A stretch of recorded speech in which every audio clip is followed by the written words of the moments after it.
Welcome, my name is Andrea Brown. This is Thrival Now, a new YouTube channel where I'm committed to helping you go from survival to thrival in your health, wealth, and relationships. I'm excited to jump right in and share with you today what I have. I saw a minivan at the gas station recently and had to do a double take and then a triple take and then another look when they weren't looking. Do you ever do that? Anyway, this minivan was basically a hoarder's home on wheels. The person was obviously living out of their van, and I don't fault them for that. I've lived out of vehicles in seasons of my life when I was guiding and mountaineering, and it was the hip thing to do for sure. And man, I have friends living now in amazing ways, van life. I mean, it's incredible stuff, and there's some super cool, adventurous ways to do it. So I'm not judging that by any means. And heck, we lived out of an RV for almost 5 years, so we know life on wheels. But what was sobering was the fact that they were basically a hoarder. And they hadn't covered up the windows, but things were stuffed almost over, at least halfway up the windows, all the way around this vehicle. And you could almost not see the person inside, it felt like. And I was so struck in that moment and so grateful that we were forced to be minimalists for a season of our lives.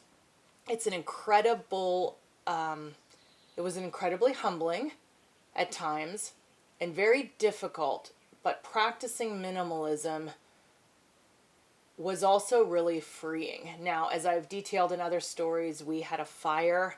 It was a little over 5 years ago. It happened 3 days before Christmas. We lost basically everything we owned. And through a number of through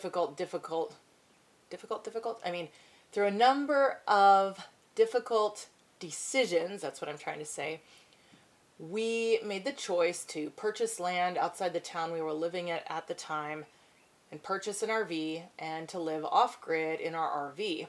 We later ended up doing a fair bit of traveling in our RV, but for the most part, we lived off-grid in the RV on our land. And that season of our lives forced us to practice minimalism. You don't realize how quickly you can acquire things these days, how cheap things are. We couldn't be the minimalist that some people could be because we have 3 businesses, and so we needed space for trailers, food trucks, and food carts, and my husband has a renovation business, and so the amount of tools and barnwood that we needed for that was extensive. But what it did was force us to practice intentional living. And living in the RV, we did have to practice minimalism. When you can only have so many pieces of silverware and room for plates and cups and just kitchen stuff and very limited amount of books, to my great distress. Those I did decide to save and put elsewhere because I am in love with books. Those are hard for me to purge. But, living simply, how many clothes do you wear on a regular basis? Do you need to, how much closet space do you really need? And so we lived simply. We lived minimally.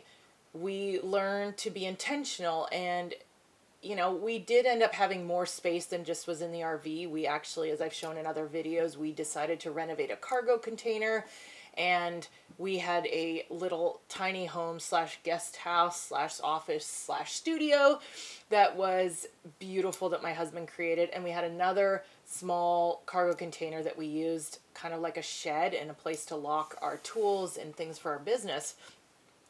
And it had some extra space. And so we did at different times rotate out our clothes seasonally. And so, because there's a minimum amount that you can use in an RV or minimal space that you can use, we did decide to have more clothes than we could fit in there, but we rotated them out seasonally and had some storage tubs and things that we did that.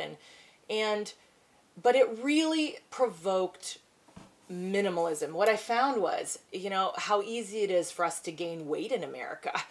things that are easy, it's downhill. And, you know, gaining weight, accumulating things is easy.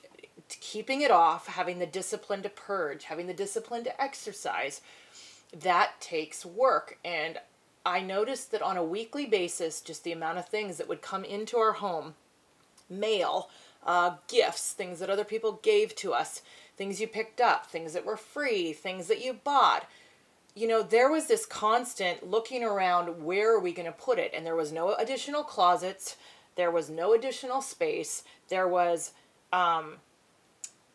other rooms to put things in and decide to deal with it later. You had to deal with it in the moment, or it began to take up your sitting space. It really impeded your living space.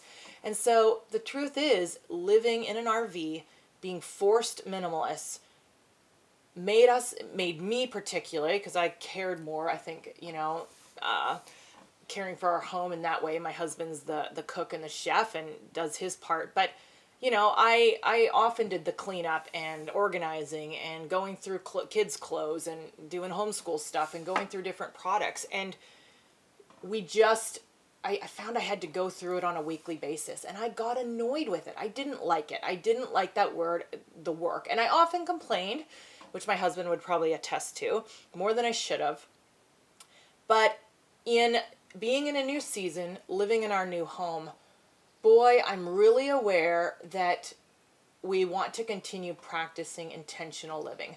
We want to continue to have a home for everything and to live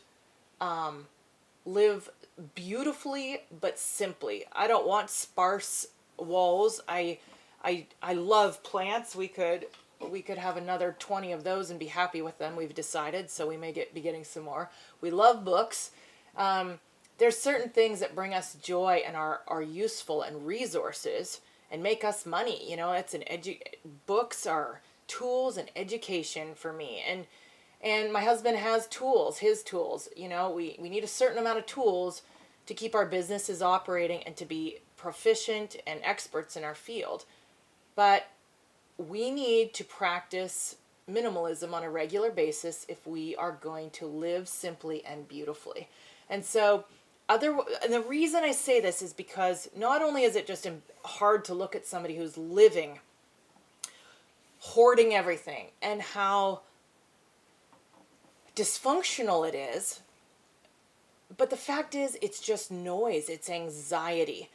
Stuff around you building up is noise. It's just, it adds it's like a buzzing background noise into everything you're doing.